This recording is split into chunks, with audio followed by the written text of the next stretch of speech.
Welcome to another episode of Things to Make with Eggs. Today we are going to make classic deviled eggs. Let's get started.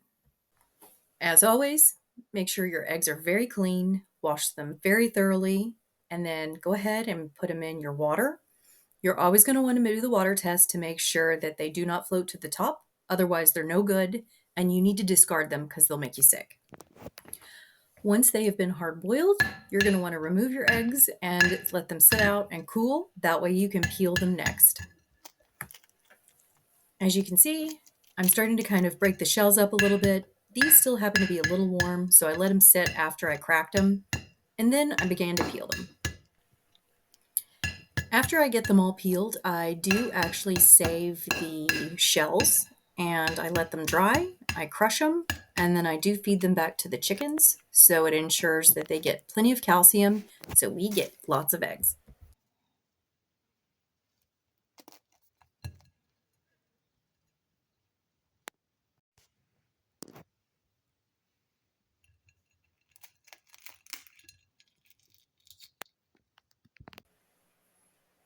After I've removed all the shells, I go ahead and start slicing the eggs in half long ways, so you'll get two halves out of them.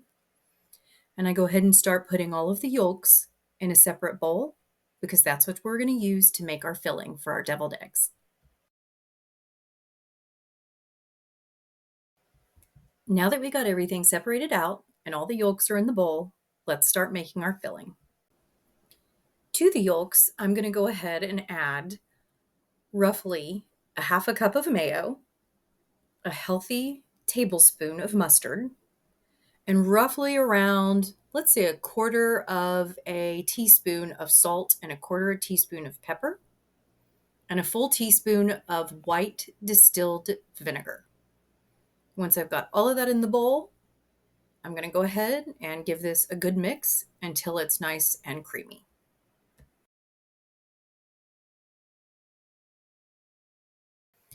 Now that it's nice and creamy, I'm going to go ahead and add it to a Ziploc baggie where I can just nip off the end. And then it's a lot easier to go ahead and just fill my eggs. It's a lot less mess and looks a lot nicer.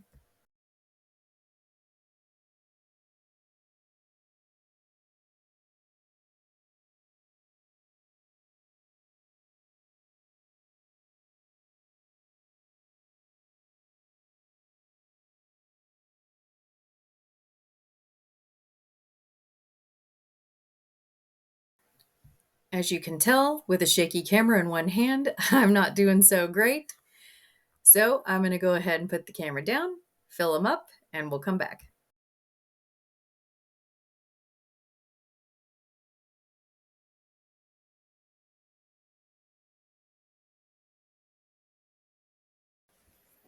Well, we're back and everything is nice and filled.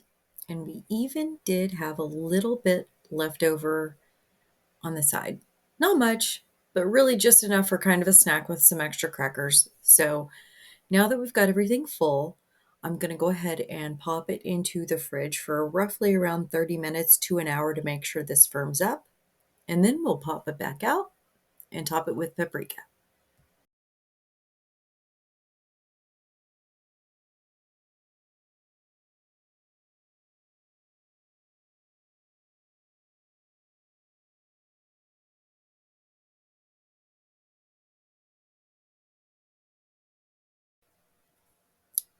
These have roughly been chilling for about an hour now, so they've had a good chance to firm up.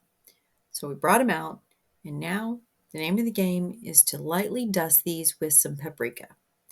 I actually am using some paprika I needed to shake up and make sure was nice and coarse. It's a little difficult to film, so I'm doing my best, but as you will see, I'll put the camera down, give them a light dust, and then it's time to plate them up.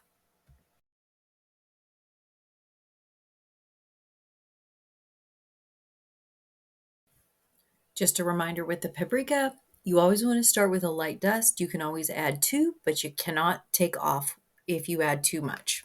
This is supposed to be a nice ingredient, but not the main ingredient. After I gave them a dust, I put them back in the fridge for about 30 minutes just to make sure they were nice and firm. And now it's time to give them a taste.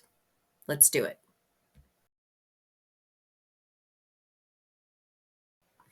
As you can tell, these turned out nice and rich and creamy. They've got the exact amount of tart that I was looking for from the vinegar and the mustard. And these are a wonderful addition to any holiday party coming up. I hope you give these a try. They're absolutely delicious. Follow me for recipes like this and other things to make with eggs.